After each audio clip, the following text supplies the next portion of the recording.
Welcome into another great episode of the Puck Drop Podcast. This is going to be really interesting because we are talking to a much traveled professional women's hockey player, Abby Boreen, now of PWHL Vancouver. Welcome, Abby. Thanks for joining us. Thanks so much for having me. So welcome. I can't wait to get into this. So I'll have to ask my most important questions first so we make sure that I get to it. So first of all, where are you? I know it's, still summer break for most players, even though you're probably back on the ice, but where are you these days?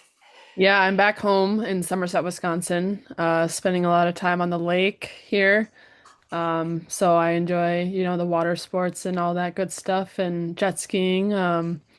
But yeah, that's kind of what my summer has been consisted of. I'm still in school. Um, so I'm on my fourth year here. So that requirement is rotation. So I work 40 hours a week in a pharmacy every single week, and I've worked since I got back home in June. So I'm doing that and I'm training and skating. So I got a lot going on Wow. this summer. Wow. Yeah, that's another question I was going to ask you about your studies, whether you did summer school or did classes or catch up. So you're actually doing like a rotation, like you said, getting some kind of on the Yeah. job experience. Yeah, exactly. On the job experience. So it's been great. I've been working in hospitals, talking to patients, handling their medications, and yeah, really putting what I learned, in school into the work field. So it's been a great experience so far. That is amazing. I give you all the credit in the world for having that goal and sticking with it. And you've had some obstacles to make it continue to happen. Maybe you could just Yeah. explain that. You're we're in school in Minnesota and we're hmm drafted or signed by Minnesota and then had to go back into the draft. So how did all that work out? I know it was quite a storyline, and we don't want to make too much of it, but it was interesting because you're so dedicated to stick with it. So what can you tell us about that? Yeah, honestly, so when I got drafted to Montreal, my first instinct was, how do I make this work? So I was working with Danielle and my professors at the U, and they somehow coordinated a plan to allow me to be remote. I had a proctor in Montreal that was with me on all my exams. I could do, since the season didn't start till November, I could do in-person learning in Minnesota until I had headed out to Montreal. So I didn't have, like, for my first semester, I was mainly in school, and then my se second semester was completely remote. I could make up exams a day later or take it before. My professors were awesome. And, kudos to Montreal and Danielle for allowing me to pursue both. So I would say both sides really allowed me to pursue my dream of playing hockey and continuing my education. So I think at the end of the day, I owe them a lot of credit as to why it worked and why I'm still graduating on time. On time. Congratulations. Yeah. And let's not forget, it speaks to how much they wanted you to come and play in Montreal. I was at the draft and it was a little bit dramatic because there were some whispers about whether it was going to be your name. And you had to think that, real life logistics had to be part of it for everybody, including yourself. You probably walk up a stage going, okay, how's this going to work? And, they really wanted you. And, Marie-Philippe Poulin said your name. And Select there goes forward Abby your Boreen. life in Minnesota. You're now a transplanted Canadian. And I know that was a big adjustment. Maybe just, we all know that you adjusted very well and, I'm played, had excited. a I honestly tremendous have season. never been to Montreal, so it's going to be a new experience for me. Generally, what was it like moving to Canada? I'm assuming for the first time for any extended amount of time. Yeah, it was my first time away from home, but my gosh, it was one of the best experiences of my life. I am so grateful that I got drafted by Montreal. I have so many friends now on that team that I think I will stay in contact with, for the rest of my life. And I kind of joke with Pooh because that was the first time that, like, she called my name, and so we kind of joke that, it actually worked out and I was able to go and I had the best experience. And you don't know if it's going to work unless you try it. So yeah, I just really was like, I'm going to do this. This is going to be awesome. And I'm going to do both at the same time. I'm going to make it work. And that was really the hurdle, was trying to figure out, school and hockey and Yeah. That's why it took so long for me to sign and all that stuff. There was a lot that went into it. But at the end of the day, I'm forever grateful for that organization in Montreal, for sure. What? Yeah, and it was a great story. And I wanted to touch on for a second about a couple things with the Victoire. One of Yeah. which was well, these are so different, but your goal of the year candidate that I'm sure you're not tired of talking about it all. Maybe I'll put it on the screen if folks are watching the video, and I'm sure you know which one I'm talking about because it was when you basically walked the defender of the year in Toronto, and I mean it was sick. And I think Poulin was on the bench. You know, there were so many. She might have been mic'd up, and so it was a whole thing. What do you remember about that goal? I just remember being like, how did that even happen? I think I came to the bench and I told Corey, I was like, never expect that ever again. I don't even know what just happened. It just, it was like that one in a million kind of thing that just happened. And I mean, yeah, it was awesome in the moment. And um, people reposting it and whatnot was kind of cool to see. But yeah, it was craziness for sure. It was, I mean, it was fun to watch in super slow-mo. I mean, it looked like you had it all pretty planned, and I'm sure you could do it again. You're being modest. I don't know. It was funny because my parents were watching back home and they're like, "Where did that come from? I've never seen that in your playing career." I'm like, honestly, same. I don't know what happened, but I'll take it, I guess. I mean, it's there now. You know, it's in your Yeah, bag of tricks. Let's get on to, I guess, let's just hit expansion. I mean, yeah, you are going from one Canadian city to another, and I know that you played in both Seattle and Vancouver with yeah, the Takeover Tour, so that's yeah. pretty cool. But what did you think when you realized that you were going to be on the move again? Honestly, I'm just super grateful, um, that this league is expanding and people are seeing the great product on the ice and they're wanting more. And at the end of the day, that's awesome. So yeah, I'm excited. I know a lot of girls already, so the move should be just fine. I have a lot of friends. Vancouver is a beautiful city. And when we did the takeover tour, it was almost 20,000 people in that Canucks arena. It was just insane. And the fans love hockey there. So I'm excited. I'm super excited for that atmosphere. And, it's just another journey for me in my life. And how cool is it to say that I've been to all these places and I've met so many amazing people. I mean, it's really cool when I take a step back.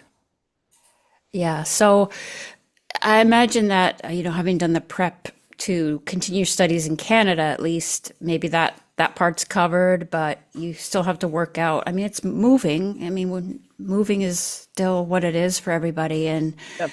is there still a lot of planning that goes into it? And I imagine you're also starting to ramp up your training a little bit. So how do you work all of that? That's a great question. Do you? I go day by day. Um, yeah, honestly, just go day by day. And, I try to be a very organized person, but, I'm also very much so go with the flow. And yeah, I'll get things done. I get things done. And yeah, I'll just knock out day by day. Um, I'm not quite planning as of right now because I'll go out in late October, November, so I got some time yet, but it will creep up on me. But yeah, starting to ramp up everything. Been training hard all summer so that I will be prepared for training camp and the season. But yeah, just kind of one day at a time and see where that day takes you. I ask a lot of players this, so don't think that I'm just being super nosy, but I'm always curious who you room with. I know in Montreal, you had a couple of friends there. I did. Anna Wilgren's going out to Seattle, so you can't Yeah. you can't, can't room with her anymore. But Mhm.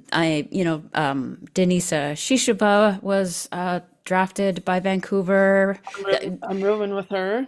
Oh, you are? Okay, good Yeah. guess. And then I'm rooming with Vanisova. Oh, interesting. Oh, Yeah. so two checks. Maybe you'll have Yes. to. in your spare time, you can pick up a language Yeah. when Yeah, you're on not top of the French that I didn't learn. a petit peu. Yes, you get to be your third city in the league and your third language. I mean, wow, you're Yep. racking up the experience. Yeah. Well, speaking that's a good segue to the free agents that Vancouver was able to Yeah. sign. I'll go through it because I'm people have lost track a little bit. I think as some of the summer went by. So in Yep. free agency, Vancouver signed Sarah Nurse, Emran Smashmeyer, of course, Claire Thompson and Sophie Jakes, and your friend Jen Gardner from Montreal. Yep. Then in the expansion draft, Ashton Bell was the first player taken. Brooke McQuigg, who was from Minnesota, but you didn't cross paths at least on Right. that team. And then they also drafted Shishava. And then, oh, by the way, when regular free agency rolls around, they got Hannah Miller, Teresa Vanishova, Michaela Cava, Melissa Channel Watkins, Emma Greco, who has some I mean, there are Lot. more names, but what are you thinking of the roster? Yeah. I mean, what what a what a lineup. You know, even more than their hockey abilities, they're great human beings too at the end of the day. And I'm just happy to surround myself with, great people. And yeah, I'm very excited to get on the ice and to be pushed and yeah, just motivated out there this season. But yeah, we got a great group of girls, very highly skilled, a lot of power forwards, a lot of players that can put the puck in the back of the net, great defensemen, great goalies, all around so solid. I don't know what else to say, but I'm excited.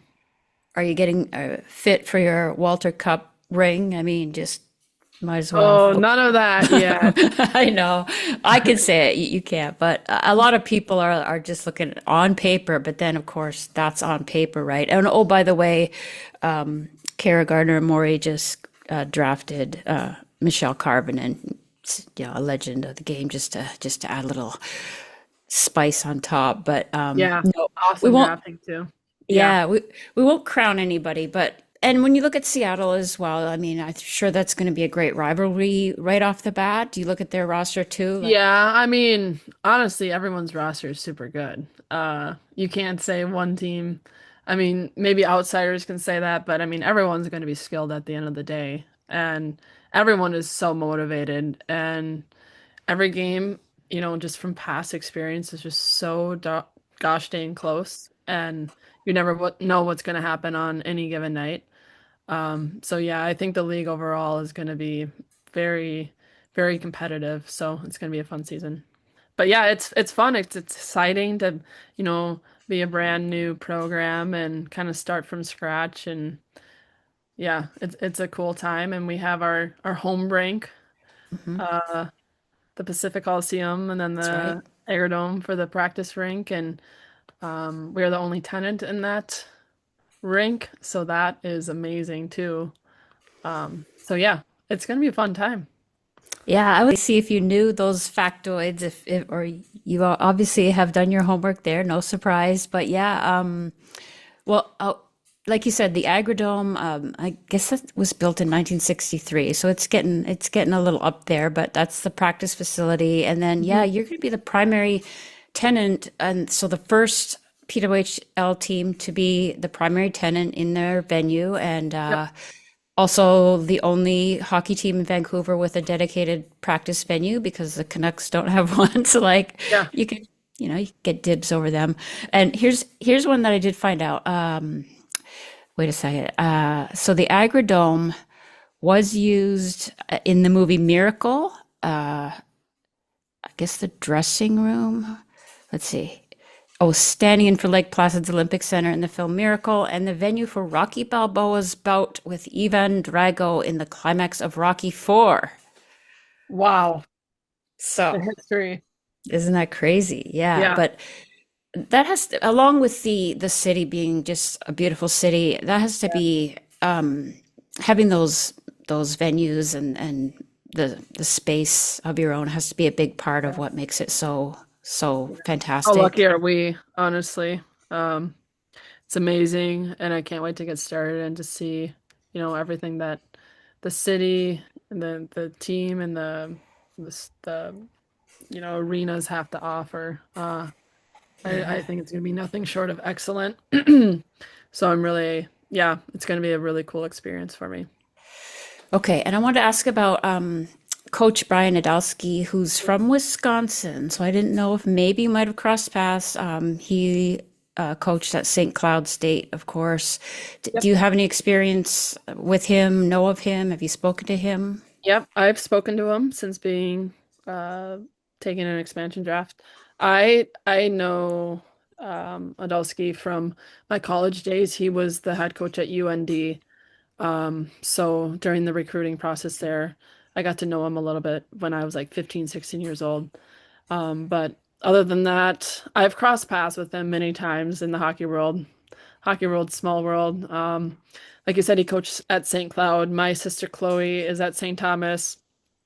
I would sometimes go to her games and I would see him in passing, and we would just talk, small talk. So, yes, I know of him, and I'm excited for what he has to bring. I've heard nothing but great things from girls that were coached by him, and just talking on the phone. Um, I know he has a lot to bring to the table, and he's going to do an amazing job. Yeah, that's it's super exciting. It is like a clean slate. Like you can, form your own connections and, get to know the whole staff. I'm sure it's just going to be a first class operation, as all of the PWHL franchises have been so far. Yeah. Well, I mentioned just before we came on air that I might like to ask you a couple hockey nerd type questions. Could we do a couple of those? My basic go to is black or white tape on your stick, and is it the same on the blade and the top? Yeah, white tape all the way. I don't think I've ever done black. I actually use a product called Lizard Skins. It's kind of like a grip tape. So that's on top, and that's mainly white. Sometimes I do gray. Okay, and then how often do you tape your stick? For sure before every game. I'm not that fussy with like practice and stuff. I could go weeks. But yeah, for sure every game and then practices whenever I feel like it. Yeah, just if it starts to get kind of Yeah. Yeah. cut up or scraped up. hmm Here, I know you're friends with a certain Michaela Cava, and I won't, spill any tea on her, but I asked her what radius she sharpened her skates at because I was struggling to get mine here for the harder ice. She did not know. Oh yeah. Do you, Abby Boreen, know what radius you sharpen your skates at?